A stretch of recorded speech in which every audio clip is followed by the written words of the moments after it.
الحمد لله نحمده ونستعينه ونستغفره ونعوذ بالله من شرور انفسنا ومن سيئات اعمالنا. من يهده الله فلا مضل له ومن يضلل فلا هادي له. اشهد ان لا اله الا الله وحده لا شريك له واشهد ان محمدا عبده ورسوله. اما بعد. السلام عليكم ورحمه الله and good evening to all of you. And the talk is going to be in English, don't worry. Now, first of all, thank you for the wonderful entry. The recitation was wonderful. I'm a bit late due to the traffic outside. I'm so sorry about that. It took me 1 hour in Heathrow and half an hour, just 5 classes after we opened to come with. But I'm here now, alhamdulillah. Now, a little bit something about myself. I think you can see the bio. Now, I'm of Greek origin. Not Pakistani, not Indian, not Turk, not Arab, but of Greek origin. Now, Greece is not really known for being a Muslim country, right? So I accepted Islam 22 years ago. 22 years ago. That was in the 90s, when something terrible was going around us. And I was told not to do that because at this moment it is quite difficult to make a big step like this. That was the Iraq-Kuwait war. Shortly after that, 1992, something else happened which we're going to discuss later. I'm not going to mention it now. And I was supposed to wait until it gets better. Has anything become better since the 90s? So if I had to wait to accept Islam now, do you think it's a better time now? I doubt it, right? The point is that I'm trying to make, we have to all be aware of what it actually means. What Islam means and what it means to be a Muslim. Now, first of all, let me start with what's the best doing this?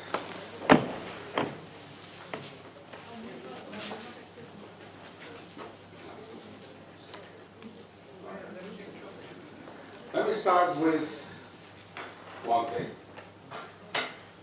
What does Islam mean? Anybody any idea? I hope we also have some non-Muslims in the theater. So it's always good, to get finally also, for the non-Muslims, to get a perspective from a Muslim. Because normally they get the perspective from the media, okay? Get the perspective from the media, get the perspective from other people, but from the people who are supposed to actually give you the right perspective. So Islam, what does it mean? Yes, brother, you, I think what? Peace. Peace. As far as I know, peace in Arabic is salam. Isn't it? So, Islam, peace, is not salam, right? Yes, sir? Submission. Alright, that comes a bit closer, right? Doesn't it? Now, it has the same root. Salam, Islam, salam. As you can hear, even if you're not knowledgeable of the Arabic language, I think you can understand that salam is very close. You can hear that salam is very close to the word Islam, which actually means peace. But Islam does not mean peace. We don't need to be apologetic. Alright? Dear Muslims from the Muslim countries. We don't need to have to make it sugarcoat what Islam means. Islam is a beautiful deen. It doesn't need to be, justified. So Islam in itself means submission to the will of Allah, submission to the will of God. Salam is part of it. Salam, peace, is part of it. If you submit to the will of Allah, to the will of God, then obviously you are going to spread peace. I'm very sure that not anybody here, everybody would agree, whatever the faith is, that God does not want war. So peace is definitely part of Islam, but it's not Islam. Islam means submission to the will of God.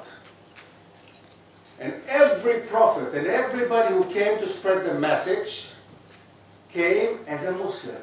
Now it might sound strange for a Christian to understand that we as Muslims believe that Jesus, Isa alayhi salam, was a prophet of Islam. A prophet of the submission to God. You understand that? Islam, the submission to the will of God. So Jesus also came to say exactly the same, give us exactly the same message, that there is one God and we should submit to His will and to Himself.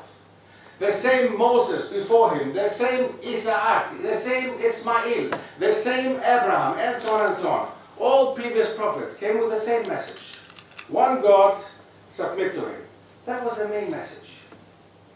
So now, can this really be, if we understand what Islam actually means, can this really be that Islam, as it's being propagated, was spread by the sword? Islam has 5 principles, right? I'm sure that most of us know that. What are the 5 principles?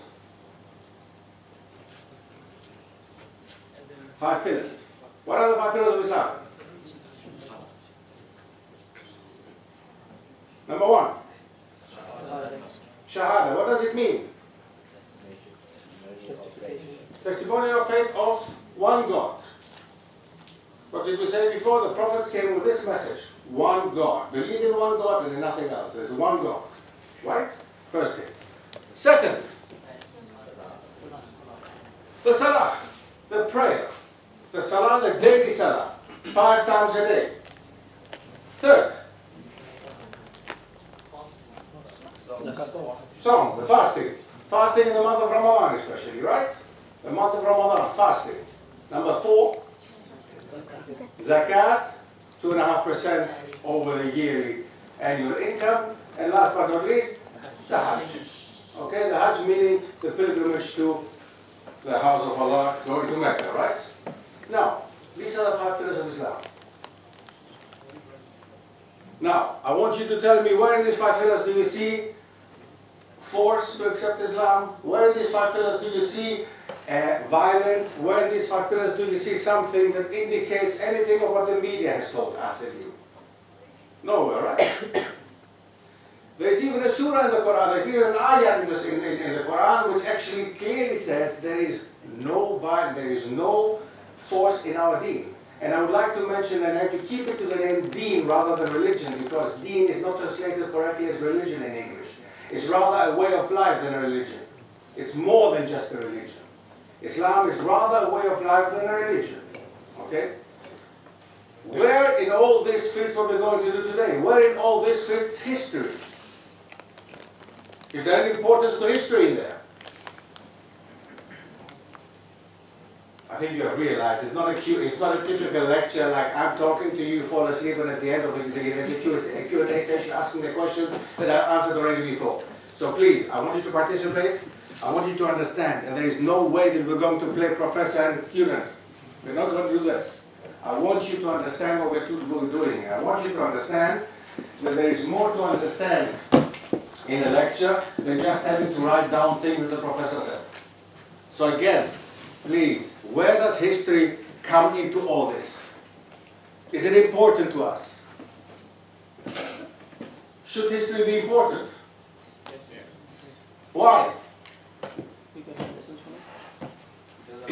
We are supposed to learn lessons, let's put it that way. We're supposed to learn lessons from it, right? Okay. Anything else? We're talking about the spread of Islam. We're talking about how Islam went to different countries, continents, cultures, peoples. We're talking about that. So that in itself is already history. Some people think of history and think, oh my God, if I think back to my school time, oh my God, I had to learn what happened in 1910, 1911, 1912. They go according to days. This is terrible. This is what has destroyed the beautiful topic, the subject in itself, history. That's not what I want you to do. You don't need to learn dates in itself. Of course some dates are important because you need to understand the surrounding of them. But it's not about dates. We're going to talk about the most important thing in your life, what actually history means. And according to certain people, non-Muslims, they have said the following things. Anybody wants to read it for me? Ahmad, do you want to read this for me quickly? What does it say? What does the first one say? History is a guide to navigation in perilous times. History is who we are and why we are the way we are. Who we are and why we are the way we are. That's not me who said it. George Orwell, what does he say? The most effective way to destroy people is to deny and obliterate their own understanding of their history. It's to deny, to destroy people is to deny and obliterate their own understanding of the history. George Orwell, 1984, right? Next one, Confucius. Study the past if you would define the future. And the last one, Edmund Burke. Those who don't know history are doomed to repeat it. Those who don't know history are doomed to repeat it. It would be wonderful if we repeated something that was good in history. But most of the times when we repeat something as mankind, as humanity, we repeat everything that was not good. Everything that happened in the past is repeated again. And you know what? I watched today a video which really grabbed me. It was about the Japanese Americans in the Second World War. World War II, 1940s, Japanese Americans. Americans, right? The land of the free, where you come and you assimilate and you become American, right? Wrong. Because when the Japanese attacked Pearl Harbor and they became the enemies of the United States, suddenly the Japanese Americans in the US became also the enemies of the state. And they were incarcerated, put in concentration camps in the 1940s within the territory of the United States. These were Japanese Americans. These were Americans. Suddenly they were just Japanese. They were not Japanese Americans anymore. Right? What happened at the same time here in Europe in the 1940s? I'm sure everybody knows that. We are reminded every year. The Holocaust. Every year we're reminded of the Holocaust, right? What is the Holocaust? What happened in the Holocaust? What is the Holocaust? The what? Persecution of the Jews. Persecution of the Jews. So nobody else died during the Holocaust but Jews. And just the Jews were persecuted, right? No, they also killed gypsies, homosexuals. Priests. Priests who went against the National Socialism, against the political party. Homosexuals. Disabled people. People who had a different opinion. Communists. 50 million Russians died. And we are talking about a number that we are not sure about, 4 to 6 million Jews. And that's the only thing that we know. We know the Holocaust was against the Jews, but it was not just against the Jews. And that was during the same time when they were incarcerating Japanese Americans in the US. What happened between 1992 and 1995? I would like to ask my Muslim brothers and sisters here. What happened between 1992 and 1995? You must have all heard of the Holocaust, right? In the Second World War. What happened between 1992 and 1995? Anybody will tell me that? Bosnian War. How many people knew that? 1, 2, 3. I'm sure the Holocaust everybody knew about, right? But the Holocaust of the Muslims during Srebrenica, and not only between 1992 and 1995, not many people knew. And that happened 20 years ago in front of our doorstep. Well, you were most of your life, or born or whatever you were at that time. It was in the 90s. And I'm very sure that most of us don't even know what it was. And I'm very, very sure that most of us have not understood that just 2 months ago we celebrated. Well, celebrated. We commemorated. We remembered what happened in Srebrenica. Now, history. What does Allah say in the Quran about history? Just 3. There are 3 parts in the book of the Quran. The first one is Surah Al-Ghafir. It says, have they not traveled in the land to see the nature of the consequences for those who disbelieved before them? They were mightier than these in power in the traces which they left behind them in the earth, yet Allah sees them for their sins and they had no protector for Allah. Second, and we destroyed no township, but there was a known decree for it. No nation can outstrip its appointed time, nor can they lag behind.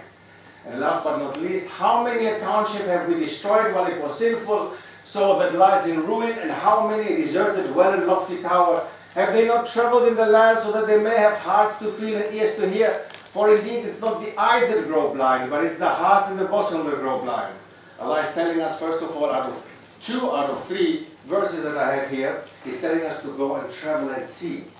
Have they not traveled? Have they not gone and see what happened in the land? We're supposed to go and travel and see what happened to these peoples in the past. We're supposed to go and see and discover the ancient Greek civilization, one of the biggest civilizations in the world, the womb of European civilization, ladies and gentlemen. The very system of this country is based on Greek culture and philosophy and understanding. The word in itself that they run here is not even English. The word democracy is Greek. Topics that you study at the university, most of them are Greek. You study mathematics. Is there an English word for that? You study philosophy. Is there an English word for that? You study psychology. Is there an English word for that? My goodness, are there any English words at all? Now, the womb of European civilization is Greek civilization without a doubt. Now, what did Islamic civilization actually do? You know, we all know now that the Muslims spread Islam by sword. We all know that, right? Of course they did. Because wherever the Muslims went, they went to Africa, they went to Al-Andalus, they went to the Balkans, to the Americas, to Asia, to Oceania, the British Isles, and everywhere they went, they killed people, innocent women and children, right? Didn't they? Because that's what I was taught at school when I was going to Greek school. I was going in Germany to Greek primary school. And we got imported all these wonderful history books from Greece, telling us that our nation had been occupied by the terrible Turks, the bloodthirsty Turks who came to invade our land, conquer, you know, kill our women, rape our women and kill our children. The question still remained, and I was 10 years old and I was wondering, how come that if these terrible Turks came and killed all my people, how come I'm still here, and how come we have 11 million people nowadays in Greece and we all speak Greek? How come after the Greek Revolution in the 19th century, we still had a Greek people that spoke the language, we had a Greek Orthodox Church that was stronger than ever before, and how come that the Balkan people had an identity, despite the fact that they were about 500 years, 600 years enslaved by the Turks, as they call it. How come? I remember once I had a student, Albanian, Muslim, and he told me, yeah, but you know, they told me that during the time of the Ottomans, we had to give all our children in Albania, all our Albanian children were sent to the Sultan in Istanbul. And I asked him, okay, well, if all your children were sent to the Sultan of Istanbul, then what happened to the Albanians? I mean, as far as I know, they're still Albanians nowadays. There's a country that's called Albania, and there are people with an identity. Yeah, I've never heard of it. Because you were taught these things when you were 10, 11, 12, and even younger in primary school. We have brothers. I had a fight last time with a Syrian brother in Greece last year, when he was arguing that Syria was suppressed by the Ottomans. There was a Syrian Arab Muslim. The Arabs can be sometimes worse than the Greeks with regards to the Ottomans. They are taught all this nonsense because, hey, divide and rule, divide and conquer, right? We have now 23 Arab nations. Do you know any other nation on this planet that is divided over so many countries? I don't. 23 Arab nations, all Arabs. The one hates the other. The Moroccan hates the Algerian, the Libyan hates the Egyptian, the Syrian hates the Lebanese. Oh my God, what a mess. What a mess. And all this comes back to history. What happened in history? Now, again, please, I want you to interrupt me. If there is something you need to ask, if there's something you want to comment even, I don't mind. I want you to ask me. Just one thing, can I have some water, please? Need a bottle of water. So basically, you know, you don't take me out of the concept. Don't worry. Okay? Just ask me. No problem. Anything you want to comment or ask, whatever. Don't wait for the Q&A session at the end. I give you a Q&A session because it's a tradition, but not because I like it. I want you now to ask. All right? Now, is there any question? Anything you want to mention? Any comment? No. At the moment. Good. Where do you think is this? Egypt. Egypt. Could be. It's a continent. It's the continent of Africa. Okay? The continent of Africa. Now, do we have anyone from Africa here? Yes, brothers. Where are you from? Nigeria. Nigeria. Where are you from? Somalia? Mauritania. Mauritania. Excellent. Very different. We have West Africa. We have Somalia, East Africa. Sudan. Sudan. Excellent. Zimbabwe, Southern Africa, beautiful country. Ghana, excellent. We have West, South, South, East, and we have North Africa. Algeria, excellent. We have the whole of Africa represented here. How did Islam come to your country, brother, to Mauritania? Mauritania, basically, it was, of course, with the Islamic, I mean, what they call it, I mean, conquering, I think, from Tunisia. But Mauritania, in specific, I think it was basically da'wah, I guess, calling, because we don't recall basically any fighting in Mauritania, but we recall basically a lot of Arab tribe moving basically there and then. So was Islam spread by sword in your country? Did they come down? Did the Arabs come down to kill you and kill people and accept and force them to accept Islam? Not that you know, right? No. Nigeria. How did Islam come to Nigeria? From what I know, actually, probably Mauritania, they are Arabs themselves. Mauritania is part of the Arab world, yes. But okay, yes. from what I learned from the history I know, is probably by trade, okay, between the people and the northern Arab tribes and all that. You have learned history. Somalia. How did Islam go to Somalia? I think it's just in such close proximity to the Middle East. Sorry? It's in close proximity to the Middle East. Okay, so the Arabs went over and... They just spread Islam there. And I was always told that when the Prophet, or like, when the people in Sahaba were expelled, they went to Ethiopia and it was in that way. Top, good, thank you. So the people who were actually, they had to leave, refugees, does it ring a bell? Refugees, you know, the big subject nowadays. We never had refugees in Europe, you know, so now we open the subject in 2016, we have a refugee problem in Europe. We never had this before. Yes, by the way, let me just be clear here. I might have some people, it has happened in the past, with regards to my me speaking and me being who I am. It has happened in the past that some people got insulted, some people did not understand my sarcasm or irony because of a language barrier. Okay? Because of not being able to understand the way I say some things, right? Now please, if you don't understand something, ask again, I don't have a problem. I can be extremely sarcastic and ironic. So I hope my brothers from Asia or Africa, whatever you come from, if your English is not your main language, please, I want you to ask. Don't go out saying that Dr. Stef said this and that and that, because it might be irony and sarcasm.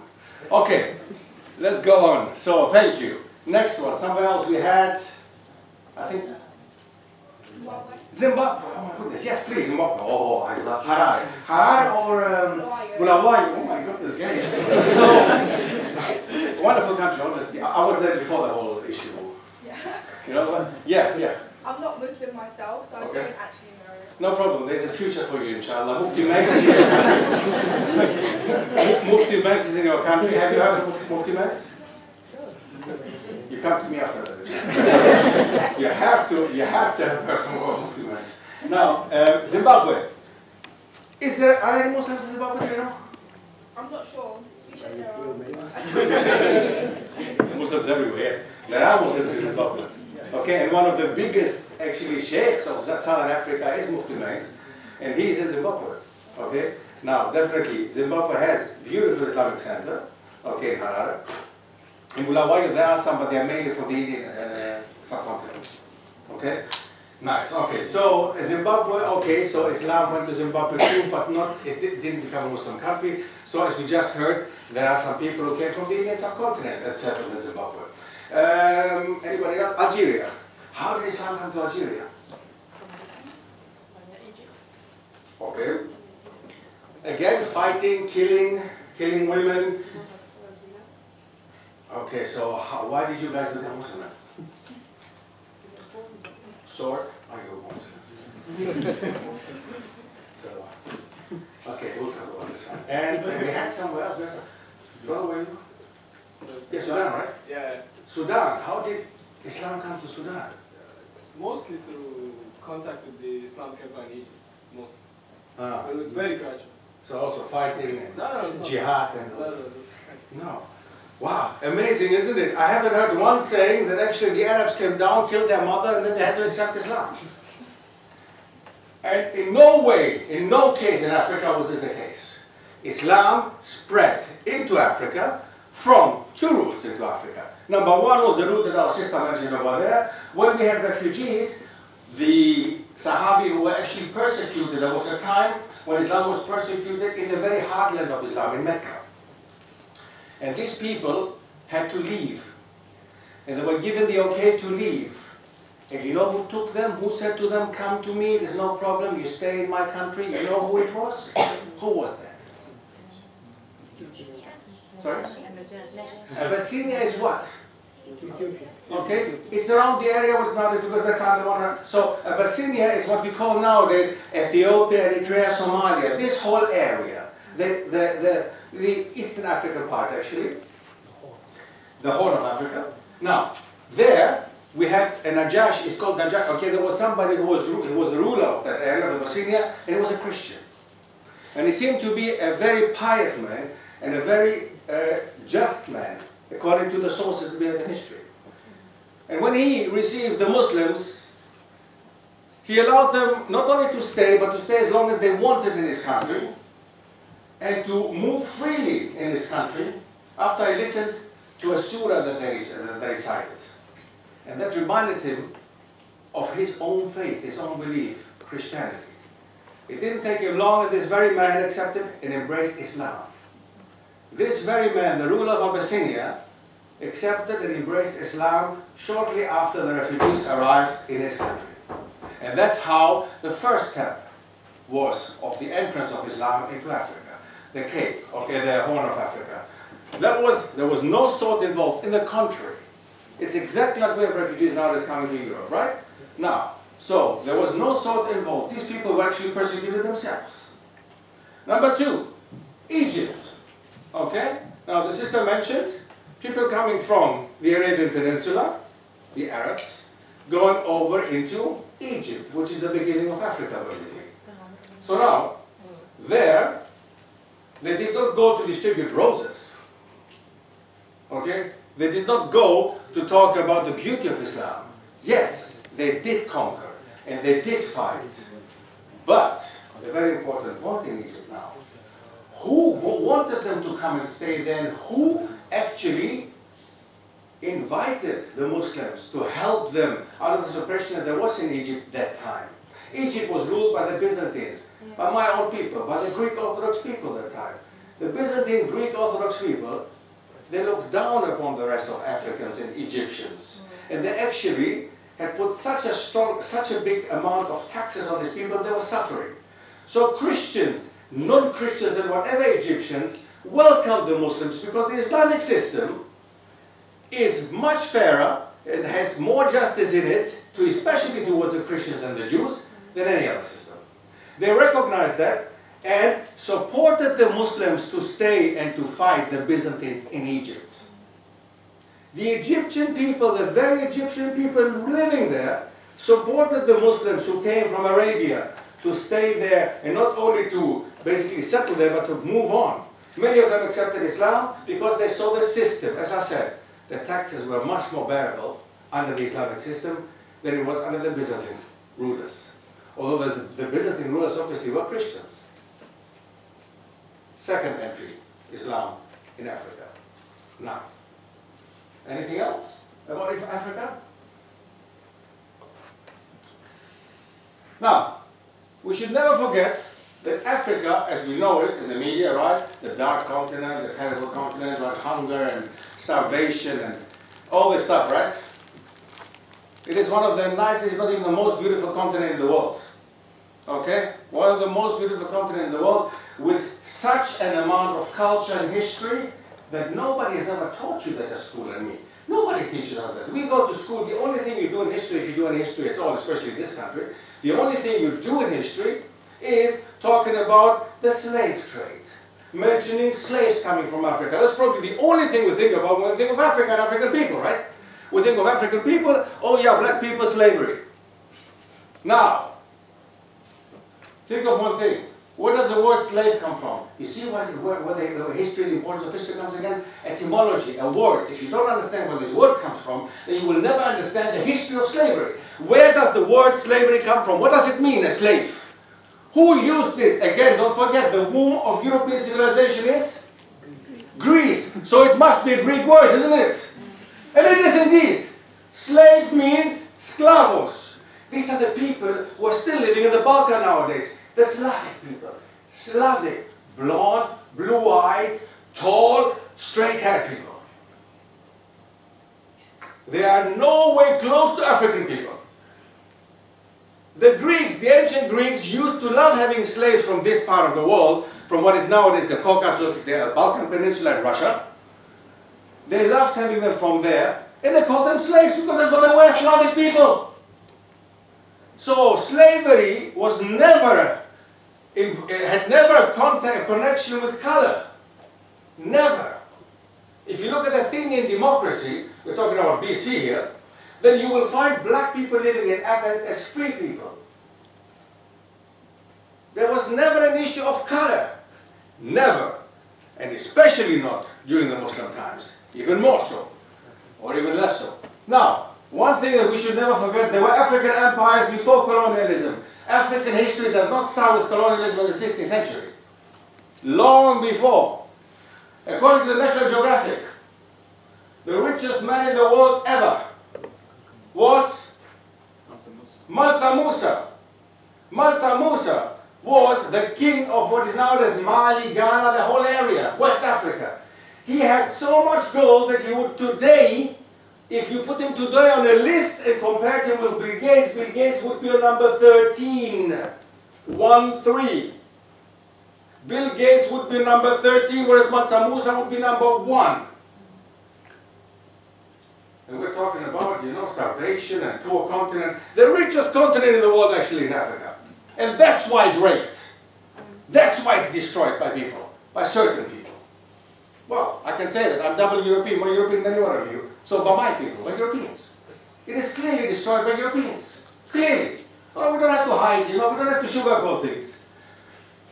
The Islamic reminders of this very continent are massive.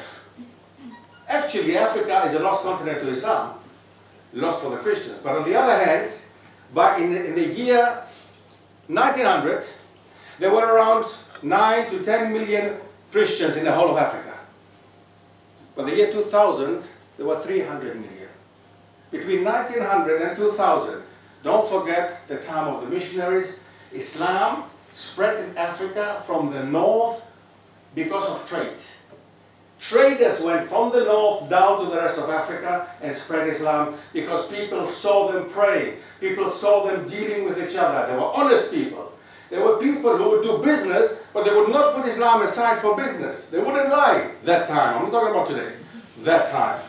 Nowadays you don't trust any Muslim if you want to go to a shop, right? But that time, you would deal with Muslims and you have respect for them. And Christians in Africa would have a lot of respect for these people. And they started embracing Islam en masse.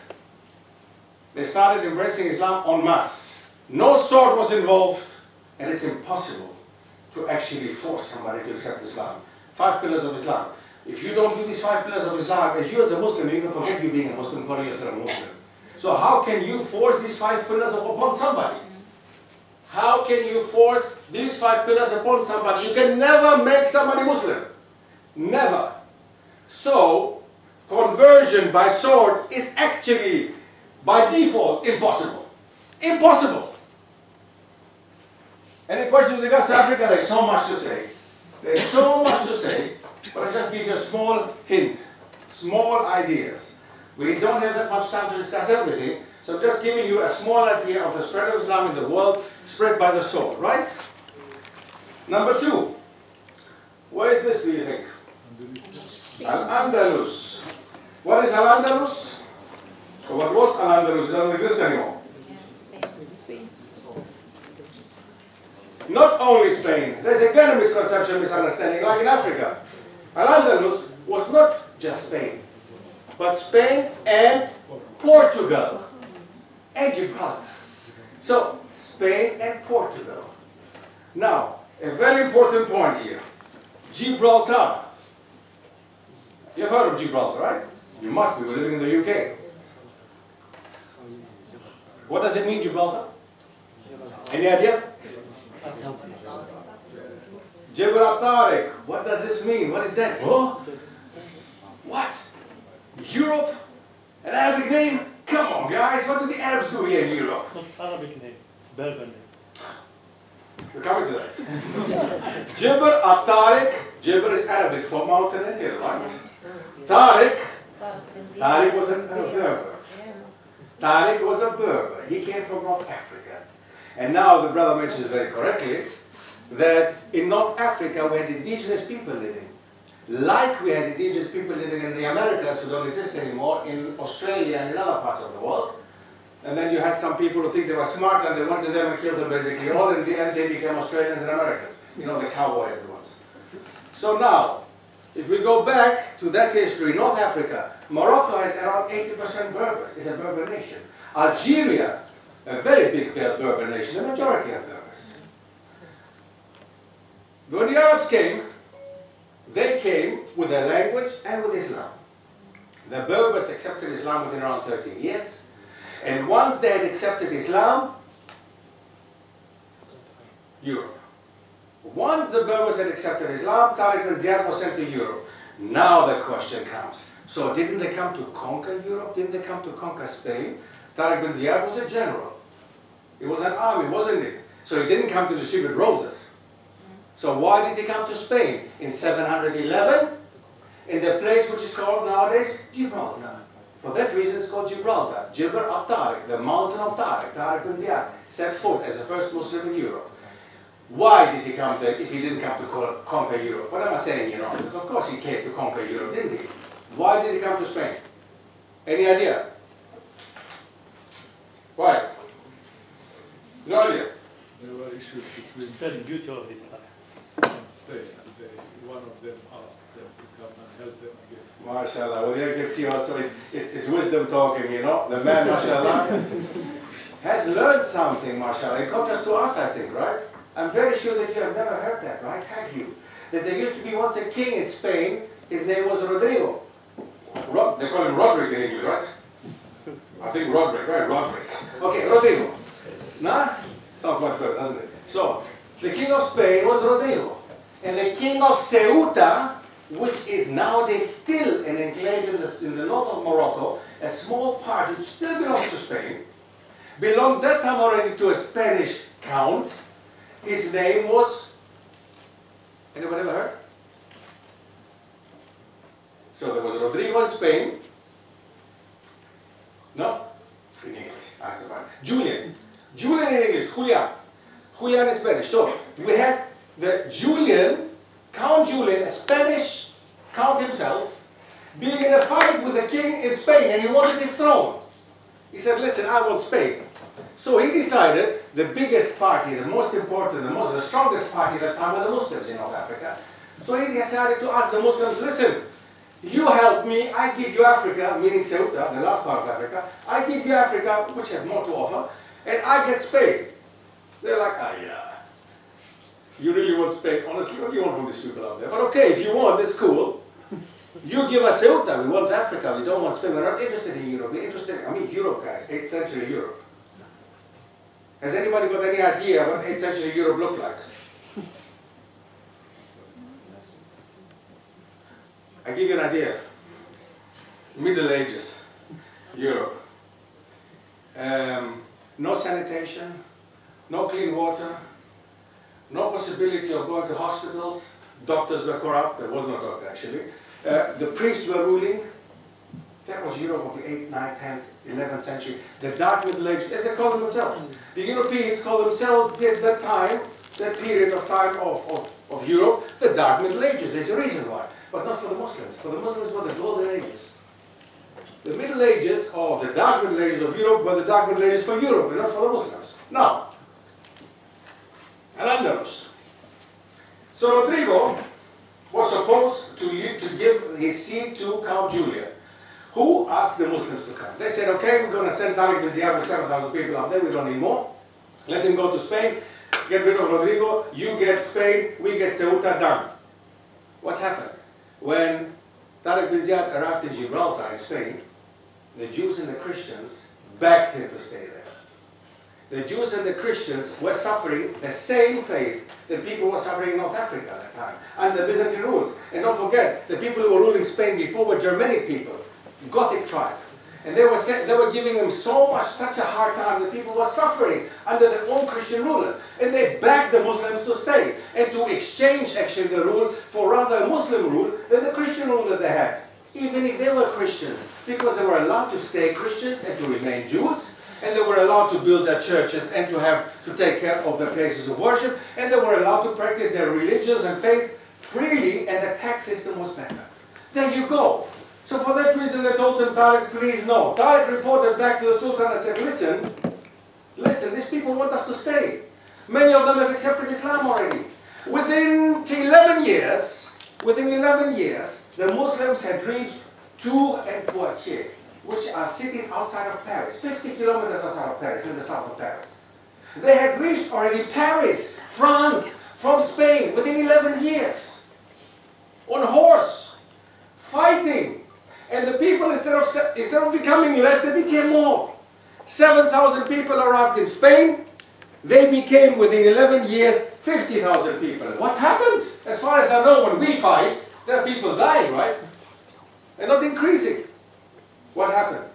The people who joined them were Christian Jews and other people from the land that joined the Muslim army. Many of them accepted Islam, but they didn't have to. Many of them accepted Islam. Some of them did remain what they were, but they did fight for the Muslims under Muslim rule. And this happened, and that's why it was possible to conquer, to open, as you say in Arabic, the whole of the Iberian Peninsula, Spain and Portugal, within 11 years, and going up to France. Otherwise, I want you and anybody else here to explain to me how is this possible.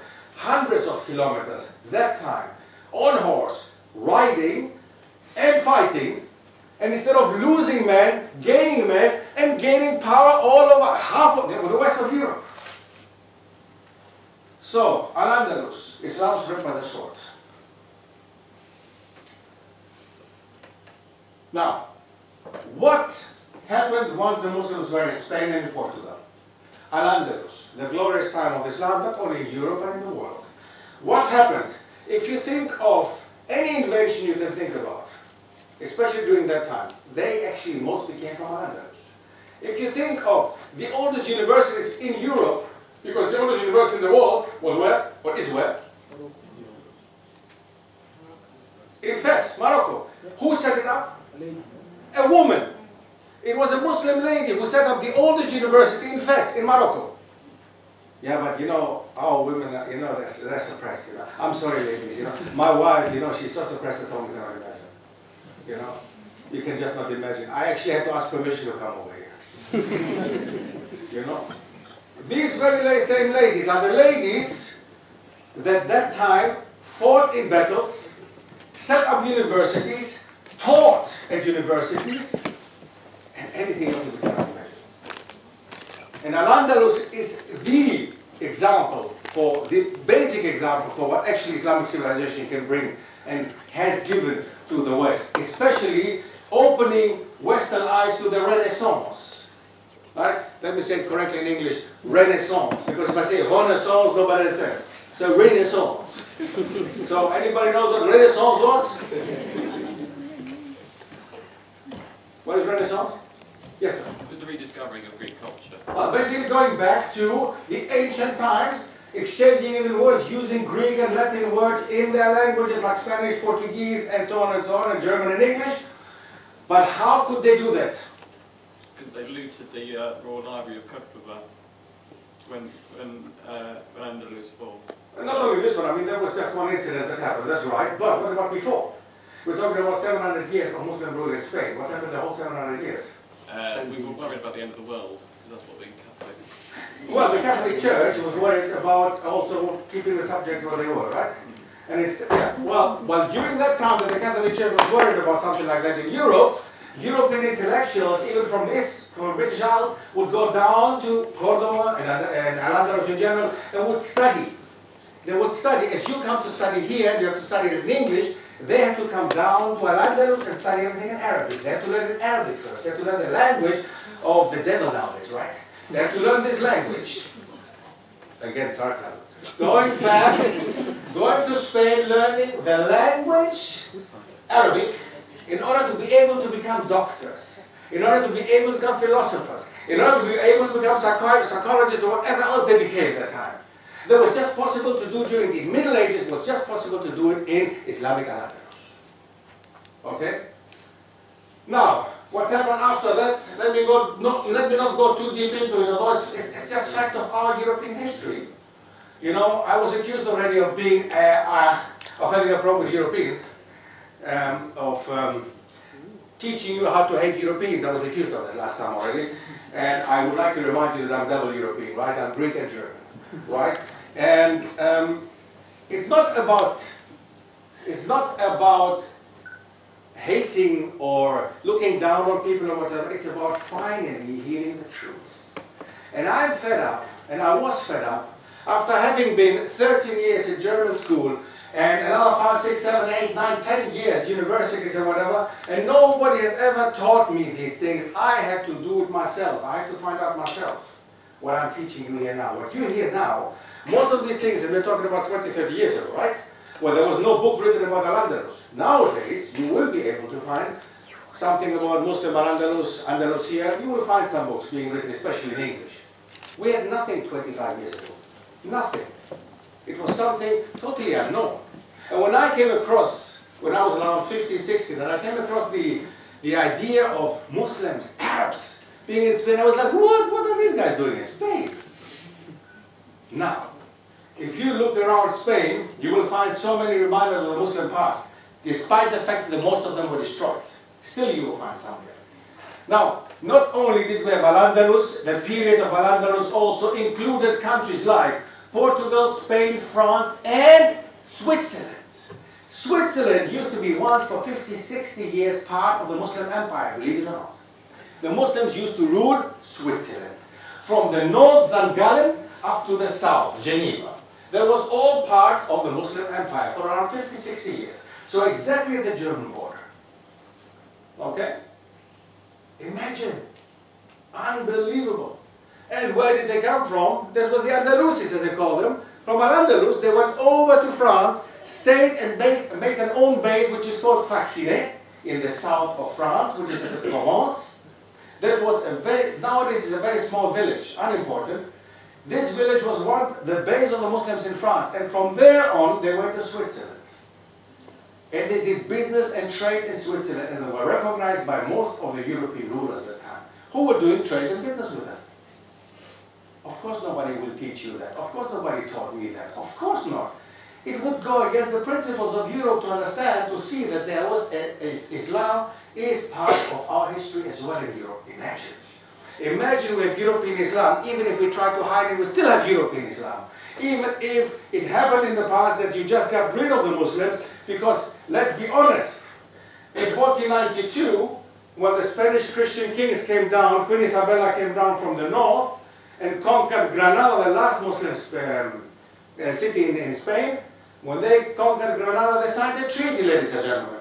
The treaty allowed the Muslims to live and reside in the city, to go on with their faith, to have their mosques and to have the Arabic language. But within 7 years, as it was typical for Europeans, call me what you want, but it is typical in European history, you will find this. It's typical that the Christian Europeans destroyed and went against the contract. And they started not only kicking out the Jews, but then later also the Muslims. And it was typical for Europe again. European history is full of Jewish pogroms. What is a pogrom? Moving on. No. A pogrom is when Christians smash in windows of Jewish shops or kill Jews. That's a pogrom. And European history, including this country, in the 13th century, in this country, in Britain, the Jews had to leave this country. There is so much anti-Semitism in European history that they must be full of guilt, and that's why they're putting it all on the Muslims nowadays. And it's so much proselytism, if you want to call it this, in the Muslim world, then it's impossible to look beyond it. When the Jews were expelled from Spain by the Christian king and queen, where did they go to? Ottoman Empire. They went to another Muslim empire, to the Ottoman Empire. The Ottomans accepted them with open arms. They went to Constantinople, to Morocco, to Algeria, to Greece, what is nowadays Greece. And they were accepted by again another Muslim ruler. From Muslim land to Muslim land. Golden periods of the Jews during the time of Muslim rules. During the time in Spain, Al-Andalus, during the time of the Ottomans. Show me golden time of the Jews during the time of the Christians. Show me. Ooh, anti-European, right? So, no, we have to look at the facts, ladies and gentlemen. We have to look at the facts. Because we were taught all this nonsense, you know, in the name of facts. Okay? And now everything I'm telling you here is not something that I, you know, said out of my fingers, or just thought about, or if I fell asleep yesterday and I woke up this morning. It's something that you are able to check. Everything I'm telling you here, you will be able to find, but you need to be pushed towards it. It's not there. It's not out there. It's not something that is promoted. Because it would promote something that nowadays has become the devil of Europe and the world. It would promote Islam. Imagine. It would promote tolerance of the Muslims in history. And not what they're trying to break through today, the opposite, right? So, Al-Andalus, again, there's so much to say about Al-Andalus, but it's just again a hint. What is this? It's Turkey, Istanbul. Okay, it's Turkey, Istanbul. Now, this one here is the Hagia Sophia. You must have heard of the Hagia Sophia. That used to be the biggest Orthodox cathedral when Istanbul was Constantinople. It was called Constantinople under Orthodox Byzantium rule. Okay? Under Greek Orthodox rule, it was called Constantinople. The city of Constantine, basically. And this cathedral was the center of orthodoxy, of the Orthodox, Greek Orthodox religion. Nowadays, there are 5 big peoples in the world that believe in this group of Christianity. Now, there are 3 big groups in Christianity. Are you aware of the 3 big groups in Christianity? The Catholics, the Protestants, and the Orthodox. The Orthodox people are the ones in the East. Everything that was Eastern Europe going into the Arab world, because that all was part of the Byzantium, of the Byzantine Empire. So, the Copts in Egypt are Orthodox people, the Ethiopian Christians are Orthodox people, the Serbs are Orthodox people, the Russians are Orthodox people, the Greeks are Orthodox people, and so on and so on. So now, that was their jewel. And when Sultan Mehmed Fatih, the Ottoman Sultan, entered Constantinople after a long siege in 1453, when he entered, what did he do? The first thing he did, he went, he killed all Orthodox women, raped all children.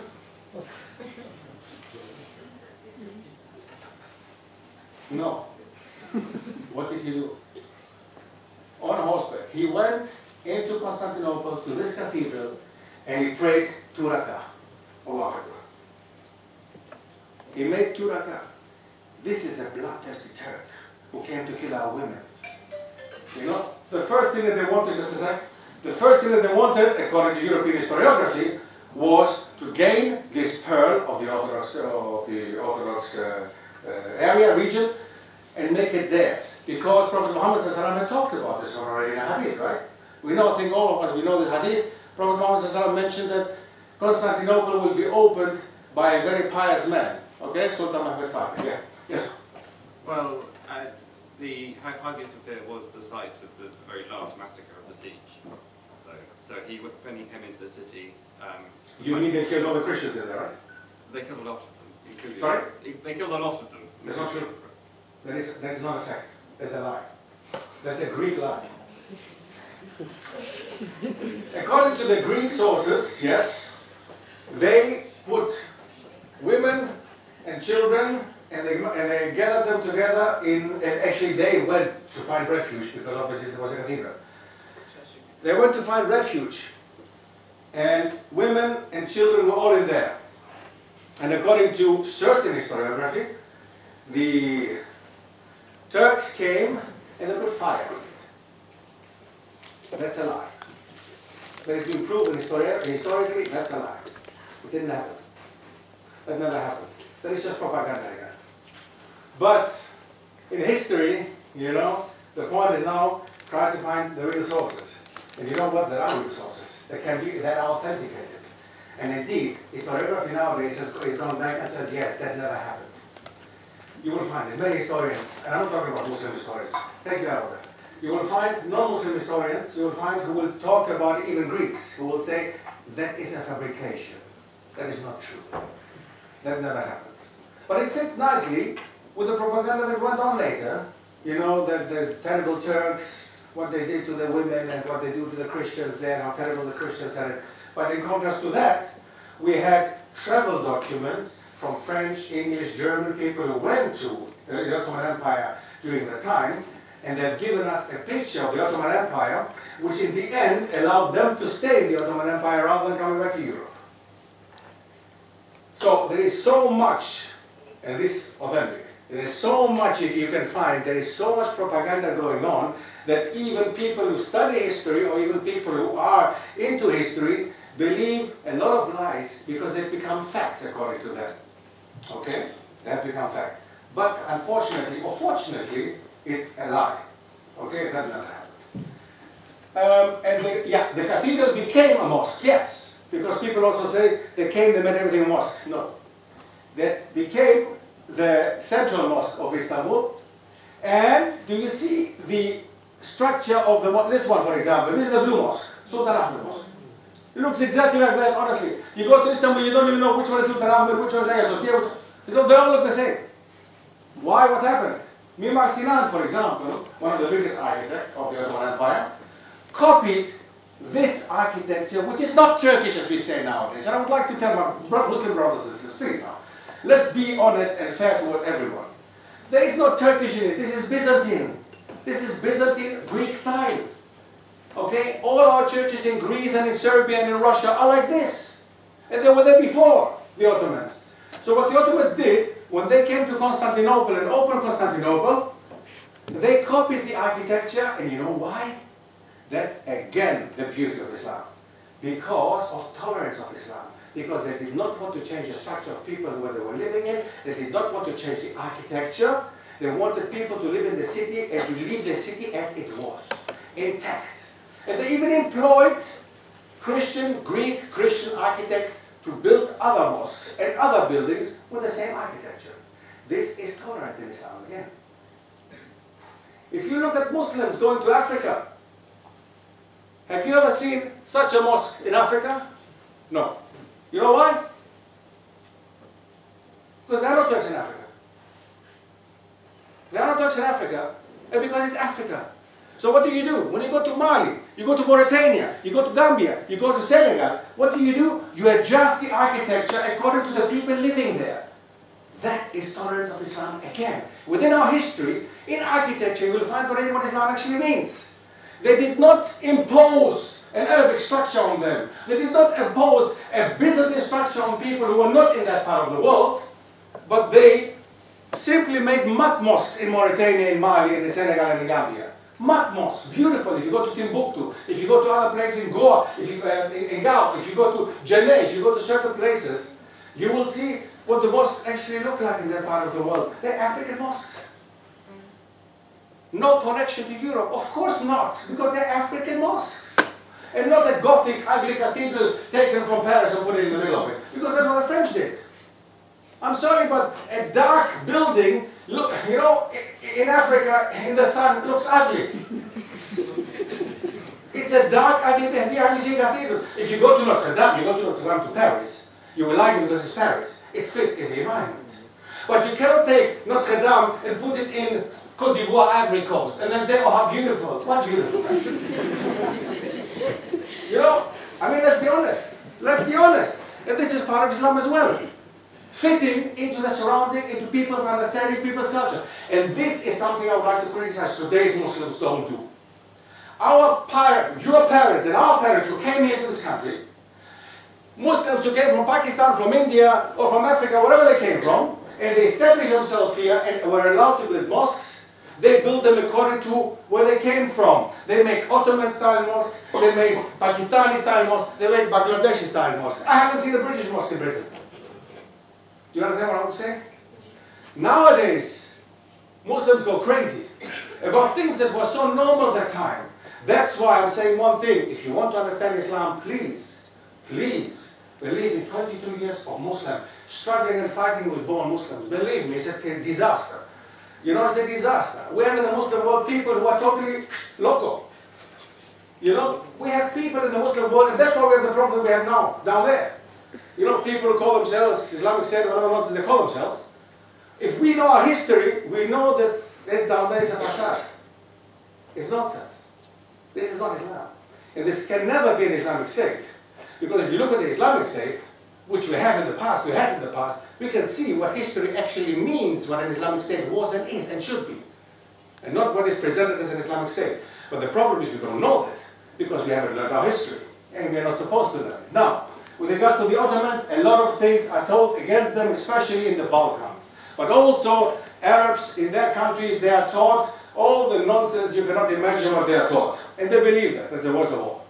So, now, what is this? Samarkand. Could be Samarkand. Yeah, Samarkand is the one, yeah? But it's all over the continent of Asia. Asia. No, there is Islam in Asia. Actually, it's the biggest continent, the biggest part of the Muslim world. Actually, you will find from the Middle East, of course, from somewhere, you know, what is nowadays Lebanon, Syria, and so on, all the way up to China, Japan. You will find Muslims all over Asia, all over Asia. And again, the architecture, you saw that.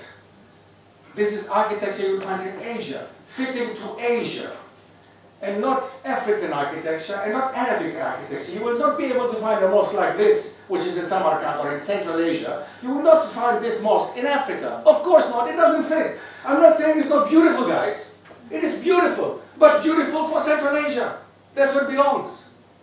In Africa, if I put this in Africa, it would kill the Africans, right?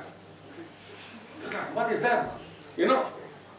You understand? So, we have to understand that we have to fit according to what we have there. Now, and of course, how did Islam arrive in Asia? We have people, mashallah, you're from India. You know, we have, I'm sure we have other Asians, we have Pakistan.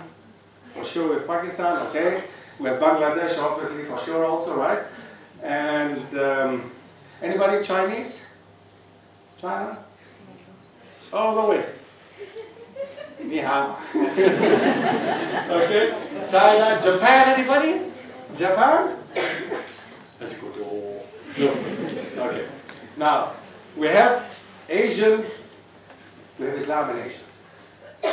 I give you just one hint. One thing, and that's enough. It explains Islam in Asia. The Silk Road. That's all I have to give you. The Silk Road.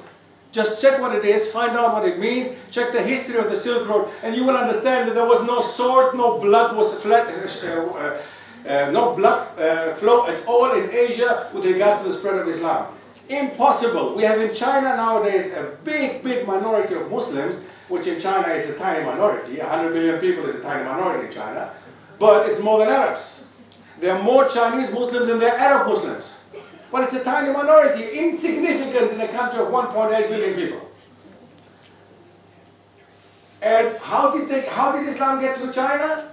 By sword, right? They killed probably all. Are you Muslim? Oh, the Chinese girl? Oh, who said you're China? Did you say? Oh my God, I thought we were making fun of it. Islam, come on, man.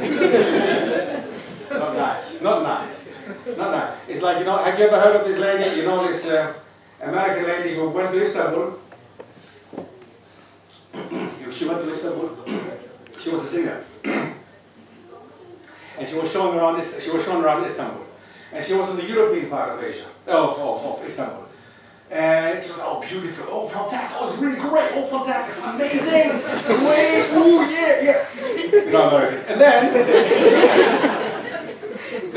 they took her on the other side, on the Asian side. And he was like, Well, Chinese people here, man. Where are they? I can't see Chinese people. Where are they? We're in Asia, are you sure? She didn't believe that she was on the Asian side of Islam, but she expected to see Asian people, Chinese people. You know? She couldn't see that. So, coming back to that, you know, the sister has this look, yes, but she's not Chinese, okay? Right? Okay? We also have Malays, by the way. Okay? Good. So now, how did Islam spread in Asia? Silk Road. What was the Silk Road? Nothing else but business. Trade. You know, no, but sister, where are you from, Malaysia? Are you Malaysian? Ah, you see, I got you. How did Islam come to Malaysia? Trade. Anybody in Indonesia? No. How did Islam go to Indonesia? Trade. Oh, there. How did Islam go to China? Trade. How did Islam go to Afghanistan, Pakistan? Trade. India? Trade. Oops. Now we got some. We got a problem here. India was attacked by the Muslims. They killed all the Hindus. They killed all the Indian women, didn't they? They destroyed the Hindu culture. They put fire on the temples, didn't they? This is another, you know, paradigm, another example for what our friend here said that happened in Constantinople. Yes, there was war. Yes, Muslims fought in India against the Hindus. Yes, Muslims did kill Hindus. But was it really like they're telling us it was? The Muslims arrived in India, you know, put all the Hindu temples on fire, killed all the Hindus they found, imposed on them taxes and what knows what. You know, and we don't have time for all that. There's a special workshop for to go into the whole issue of Islam in Asia, and especially in India.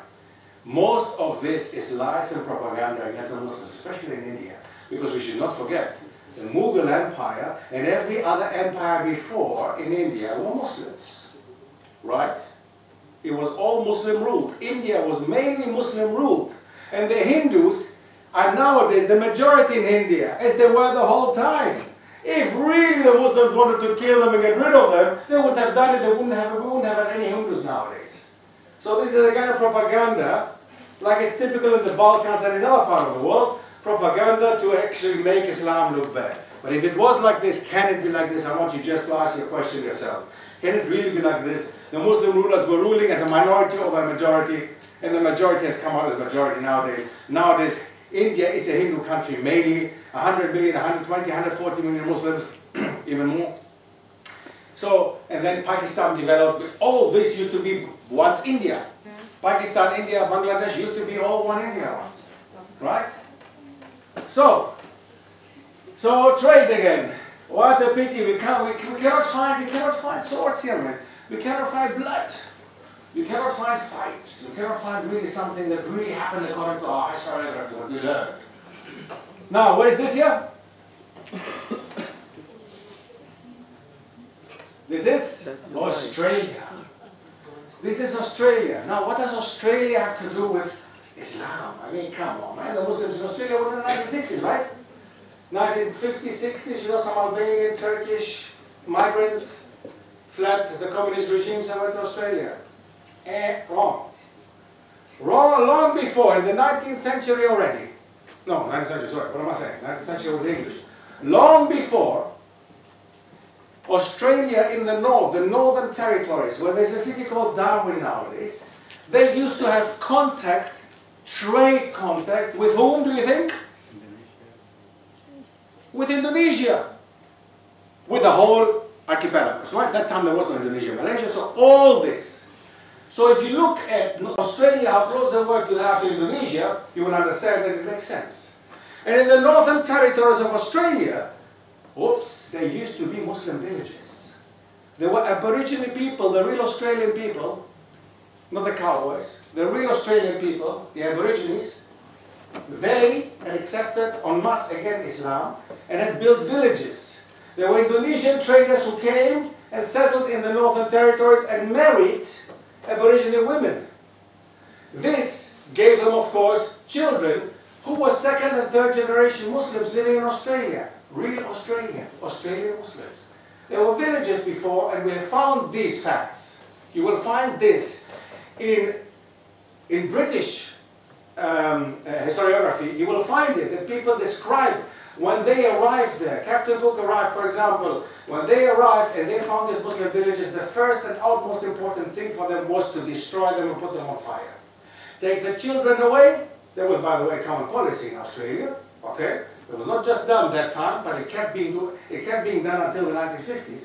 Take Aboriginal children away from their families and put them into white families. Okay, to raise them as good Christians. No trace whatsoever can be found nowadays with regards to Aborigines being Muslims. Except the new Aborigines, who many of them have embraced and are embracing Islam on a daily basis nowadays. This one here is the first mosque that still exists in Australia. That mosque was made in the 19th century by the so-called Cameleers. Not by the Indonesian people first, but there was another period of Muslims and Islam spreading in Australia by the Afghan Cameleers, as they called them. These were people who were asked to come from nowadays Afghanistan, Pakistan, India, from the Indian subcontinent, and they were given the name Afghans, and they imported camels, because the camels were the only animals that could survive in the desert of Australia. So they imported camels with the Afghan Cameleers down to Australia, and they were the ones who built the railway in Australia. So the way that Australia developed was due to the Afghan Cameleers. And you know what? I must give them that. The Australians still remember it with one way. There is a connection between the south of Australia going to the north of Australia, to Darwin, throughout the country. This is called the Ghan Express, a train that connects the south of Australia to the north. Ghan is an abbreviation for Afghan. So they still remember this period of their history, and they have to remember and show gratitude for that. Because these Afghan Cameleers, they went through a lot of trouble to put the railway in Australia in the heat, in the sun. Without, no white guy would do that at that time, of course. So, a little bit history of the Oceania. Now we have Islam also in the Fiji Islands, but that came due to migration. This came because people from the Indian subcontinent went to the Fiji Islands as workers, contract workers, as it happened throughout the world. You'll find it in the Caribbean, you'll find it in Africa. They went to the Fiji Islands and they established mosques and madrasas. So these people originally are of Indian origin.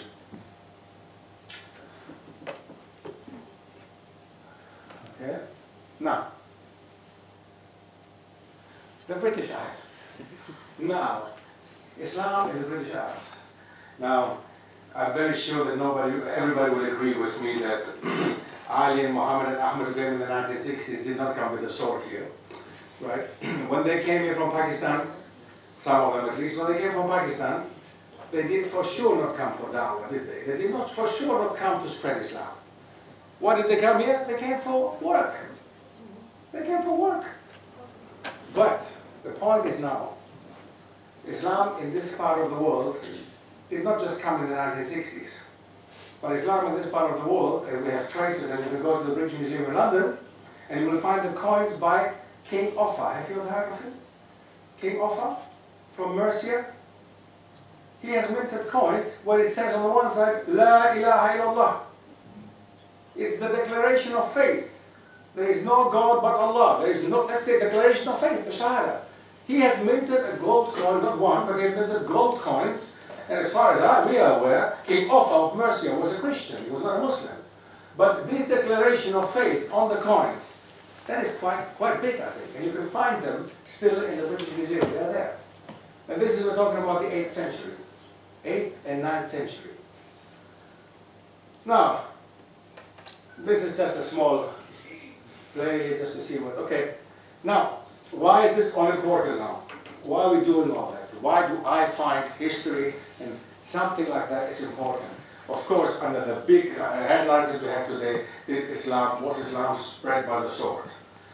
Now, of course, you could say it's biased, right? Because it's me telling you that, right? As a Muslim. Now, again, I was not a Muslim 22 years ago, and I became Muslim because of that. I became Muslim because I realized that my teachers lied to me. I became Muslim because I realized that, wait a second, if people lied about our history, then maybe the lies of Islam. And instead of taking me away from Islam, as the Greek teachers would have liked to, they pushed me towards Islam. I started reading about Islam. I started reading the Quran. I started finding out what the Muslims actually believe in. And stopped believing the nonsense, the fairy tales that they were telling me. And this is a general message on every non-Muslim here. You know,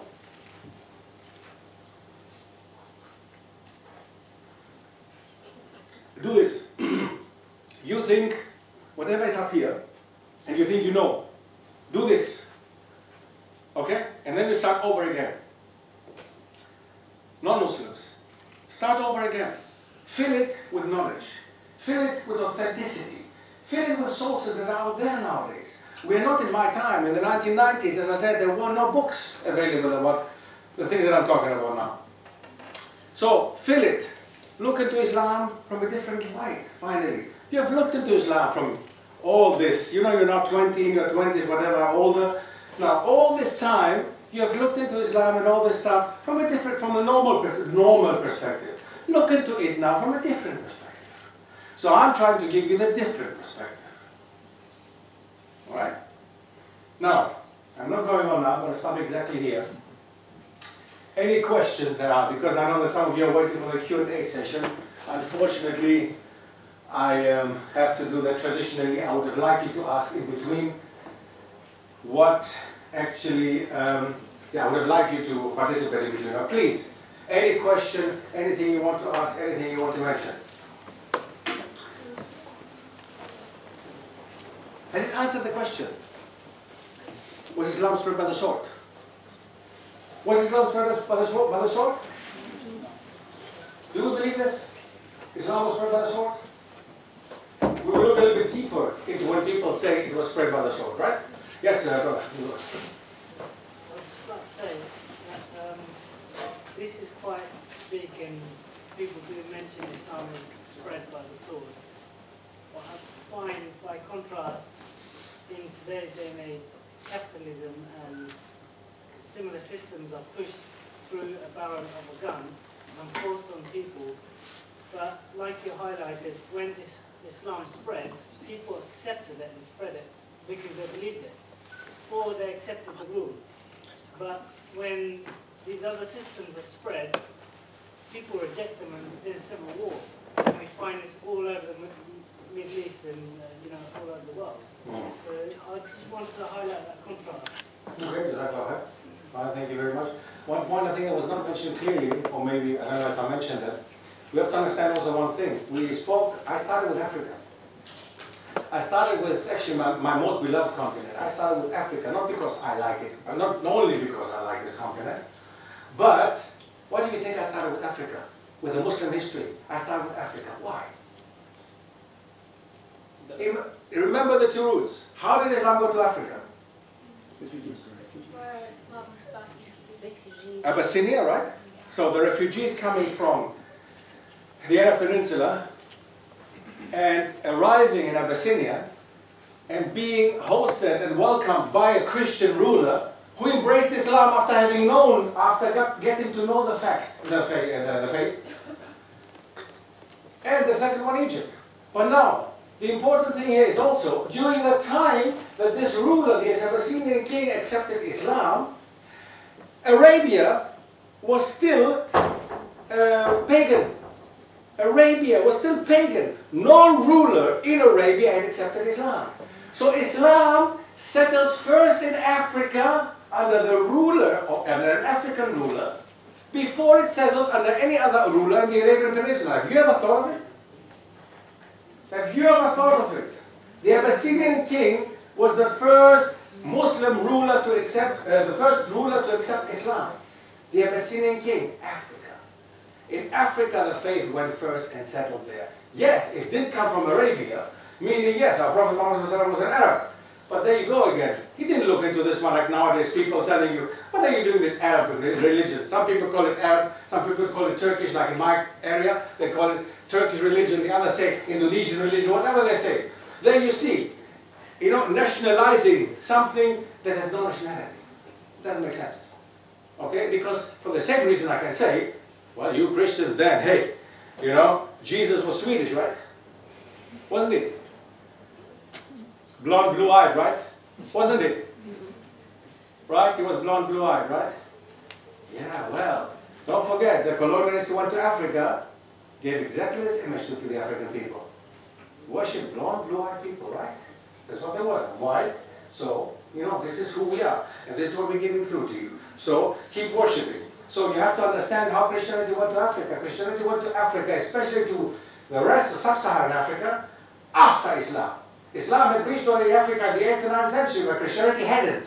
Christianity reached West, East, and Southern Africa in the 15th century with the first missionaries, and not before. Right? Yes, anything else? Yes. I just want to ask if you can mention references for one Muslim that proving what we were talking about today. You know, there's so much, there's really so much. I don't even know if I, well, you know, if you just go online, you know what, just write me an email. I have my card here. Okay, whoever wants, I have my card here. Take my card, write me an email, and I'll send you a list.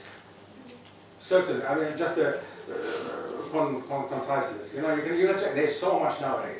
About Australia, what I just mentioned, this is online. Everything is there. Okay? Africa, everything is there. With regards to the spread of Islam, everything is there. And you know what? Can I make some propaganda for my things here? I'm here today also because I would like you to go home with some more knowledge, of course. And I would like to go home with some more money. So now, okay, I got 3 books, and I would like to introduce them quickly to you. 3 books with regards to the Ottoman Empire and the Ottoman rule in mainly Greece, Hungary, and Vienna, Austria. Vienna was under siege twice, and they have left more than 200 monuments behind in Vienna, believe it or not. So, each book comes with a DVD, okay? Me being there, basically presenting what you just read in the book, finding it there. Or whoever is just too lazy, just watches the DVD 1 hour and doesn't read the book. But it goes together. It's for a tenner here. On Amazon they cost 15. All 3 together are 25. All 3 have a DVD. Okay? You would support my project. I'm going and doing these things on my own. I'm paying everything out of my own pocket. I go to Greece, to Hungary, to Vienna, to wherever else, Sweden, whatever, and I pay everything out of my own pocket. I pay my cameraman, myself, everything. So you would support me very much if you liked what you heard here and if you want to know more about it. Sister, you asked just now something. Many of the things I said today are here. They're in the book, in the books.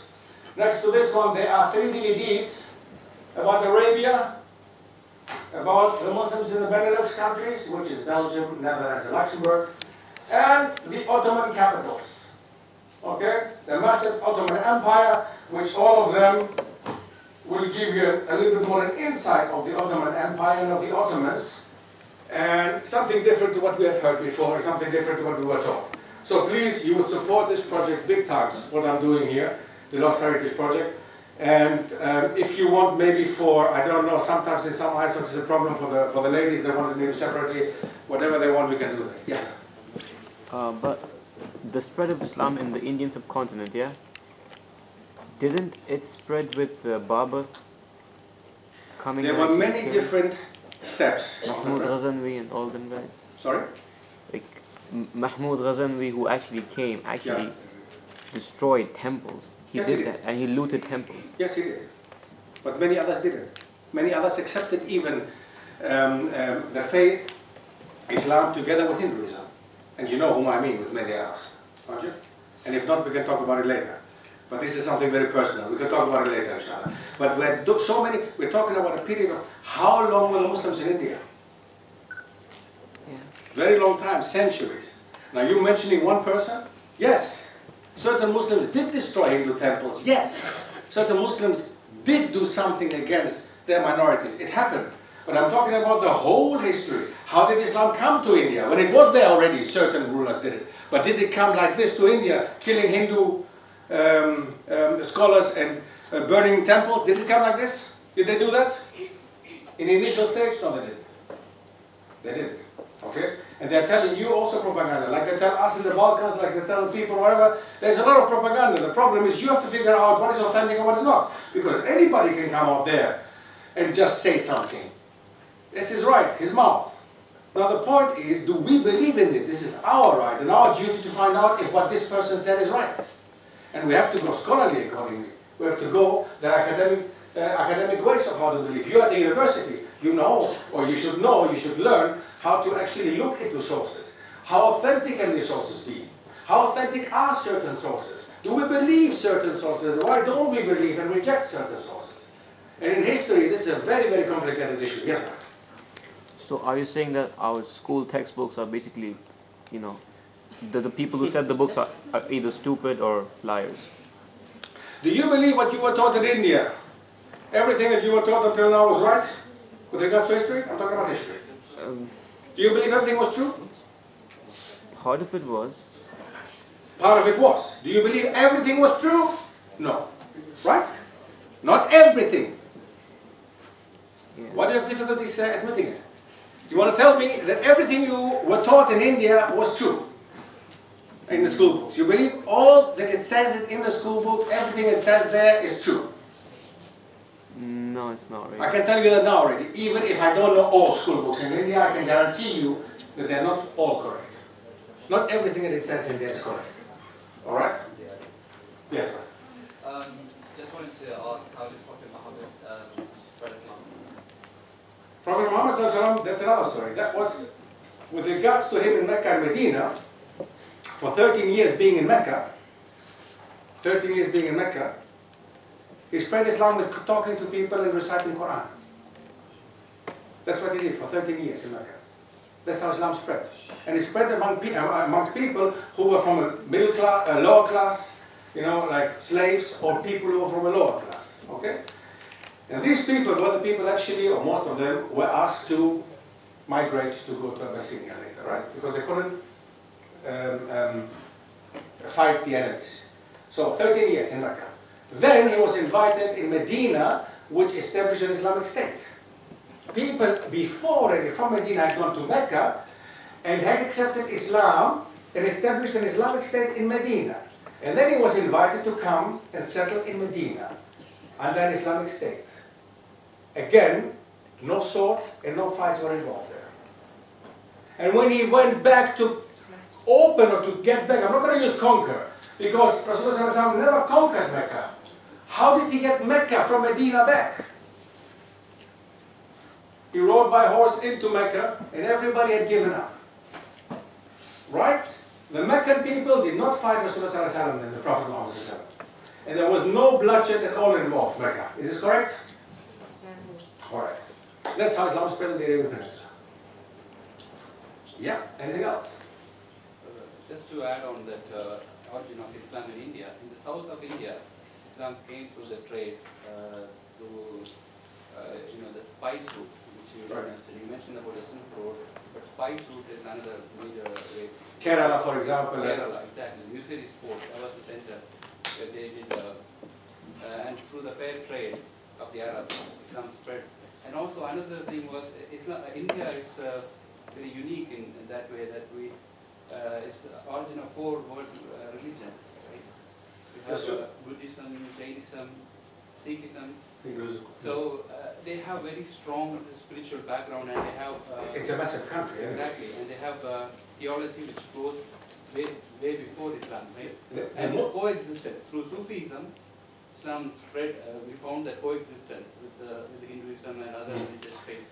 There's so much. If you look at in Muslim history with regards to India, you will see that the Muslims, in contrast to nowadays Muslims, many uneducated Muslims nowadays in the world, that time Muslims used to go to India, trade with Indians, learn even from their scripture, learn Sanskrit even, and learn from their scripture, and everything that was within the framework of Islam they would take.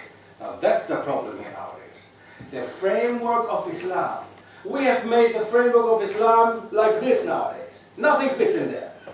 The framework of Islam, that time, of the first Muslims, was extremely big, so big that the zero that was taken to Europe of a significant importance, the number 0, which is called in Arabic Sifr, which we in German call Ziffer, this number 0 that came and revolutionized mathematics and revolutionized the trade in Europe and in the world, this number 0 came actually from India. The Arabic numerals that we call Arabic numerals are actually Indian numerals. The Arabs, the Muslims, took from India anything they could use, gave to India whatever the Indians wanted. That's exchange, change and exchange, as long as it was within the framework of Islam. So, what I don't do as a Muslim, I don't, of course, worship a statue of Shiva or whoever it was. I'm not going to worship this figure. Yes. And I'm not going to support Hindu temples the way they look. Yes, that's against the understanding of Islam, the framework. But the framework was extremely big.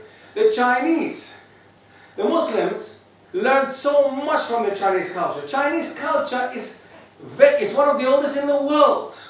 Chinese and Indian cultures are the oldest cultures in the world. One of the oldest cultures in the world. Now, can we really reject this kind of culture, civilizations? Can we? No, of course not. We and the Muslims at that time traded and lived with Chinese, and Chinese people accepted Islam because of that. No Chinese person fought a Muslim. No Muslim went to China and killed Chinese people to accept Islam. It was the Silk Road that brought Islam to China. And the Chinese happily accepted such a deen in contrast to everything else that they had there. They did accept it, that's how it was. Okay? Because they saw the tolerance and because they saw what it actually meant, because Islam is a system. It is not a religion, it's a system in a big framework. Okay? And the Muslims learned from the Chinese as well. And the Muslims learned from the Indians as well. And there was nothing wrong with that. Whereas nowadays you have Muslims saying, oh, subhanAllah, a'udhu billah, a'udhu billah, how can you take it? You take, as long as it's within the framework of Islam. As long as it doesn't exceed the framework of Islam, then you don't take anything from other people. Okay? The framework of Islam, that's the point. It's very big. Very big. Yes, anything else? Yeah. You talk about how Islam into to America and things like that. Is it? Oh my goodness! You see, it was not there, was it? Come to the slide. Actually, yes, I do. You're right. The Americas. Oh my goodness! A very important point. How come I forgot? I don't know what happened. Anyway, the Americas. Yes, Islam went to the Americas, right? You know when? When? Very early. Very early. When? Very early. I'm from Africa. In the 16th century, they built a mosque in Cuba, I believe. Say that again? 16th century. Yeah, okay, wow, 16th century America. Christopher Columbus, when did he discover America? Christopher Columbus discovered America. Come on, guys. Everybody knows the Vikings were there, you know. Everybody had passed America, and Christopher Columbus discovered America. Yeah. It's like, okay guys, here I am, I put the Spanish flag on it, you know, because nobody else put their flag there, so that's why, you know. So, yes, first thing first, as we just mentioned, all of us know nowadays, and there's an excellent study being done by Dr. Abdul Hakim Quick, who's an African-American, who has written a book, Deeper Roots. Now, if you want one of the list, Deeper Roots definitely, by Dr. Abdul Hakim Quick. Now, he has found out in the sources that could be traced back to the slave, to the Spaniards who arrived in the Americas, and to the slave traders later.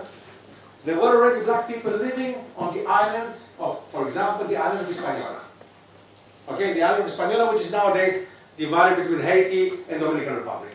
Okay, now there were already black people living there, and Christopher Columbus was surprised. And you can find it in his diaries. Nowadays you can find this. The diaries have been published. You can find in his diaries a description of people who look like African people.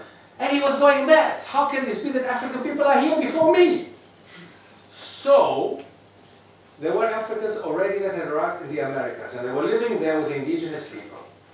These Africans most probably came from the area of what was ruled by Mansa Musa. What is nowadays Mali. The area of Timbuktu. And they were Muslims. They were Muslims. We had treaties. You can find this in American museums. You can find, if you go to the States, in museums, you can find treaties written written between indigenous people in the Americas and the Spanish people or whoever came, Portuguese people, and they all start with Bismillahir Rahmanir Rahim. You will find treaties. Bismillahir Rahmanir Rahim. All slave revolts in the Americas, in Brazil or in Guyana or wherever, all slave revolts were initiated by Muslim scholars. These Muslim slaves who arrived in America as slaves were actually educated people who could communicate with the other Muslims because they had a common culture and language, Arabic. They had their tribal languages, but they also had a common language, Arabic. And that was possible, and that was the only way to make it possible for them to actually revolt against their masters. Because they spoke a common language, they could communicate. And when these white people, after 200-300 years later, they found out that that's how it was, they actually didn't allow to take Muslims anymore from Africa. Okay? It took them 200 to 300 years. You know, you have to give the Europeans a bit of time. They need a little bit of time too. So, they figured out actually what happened then. So, back to that point, indeed, there were Muslims who were already living in the Americas. There were African people who were living in the Americas already before. Vikings had 100%, we know that from Greenland and all that. We know already the Vikings had been there already, and many other people before Mr. Christopher Columbus, you know, could claim something like that for himself. Yes. All right? But again, anything else, just, you know, having it on a personal basis, because I think we have to, yeah. Wrap up. How do you relate Christianity with Islam? Like, is there any role of sword in spreading of Christianity around the world? And if you compare Islam and Christianity... You don't want to start that, do you? Just a simple thing. I want you to look into the history of Africa and see how Christianity spread in Africa and how Islam spread in Africa. You know what Desmond Tutu said? But these are not his words, because Kenyatta, the president of Kenya, the first president, used these words too. He said, in Southern Africa, you know, parts like Zimbabwe, Botswana, South Africa, he said, when the Europeans came, they came to our land and they brought us the Bible. And they told us to close our eyes. We closed our eyes, and when we opened them, they had the land and we had the Bible. These are the words of Desmond Tutu, these are the words of Kenyatta, these are the words of Nelson Mandela. That's, in short, the history of Africa. In short, the history of Africa, with regards to the spread of Christianity. Okay? Spread of Christianity in the Americas, brother, there used to be Americans, they don't exist anymore. These cowboy-headed Trump-looking guys are not Americans. These are European immigrants. All right? The real Americans don't exist anymore. They cannot tell you their story. Australia, the real Australians cannot tell you their story. They don't exist anymore. This was all done in the name of the cross as well. Because it was the Catholic Church that supported the first Portuguese slave traders who asked, can we do that? We want to take African people over to the Americas to work on the sugar plantations. And the Catholic Church said gladly yes. You know why? Because they don't have a soul. These are not people. They don't have a soul. So for that reason, freedom for the upcoming 300-400 years to rape Africa. And this is in the name of the Catholic Church and the cross. Okay?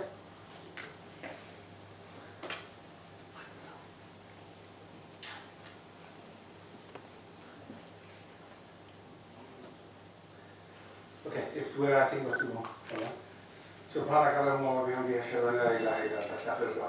Please, before you go, take a look at the books, take a look at my DVDs. Please support the project if you want to, of course. And whoever wants to ask something personal can come down. I'm still here, Charles. Thank you very much for coming.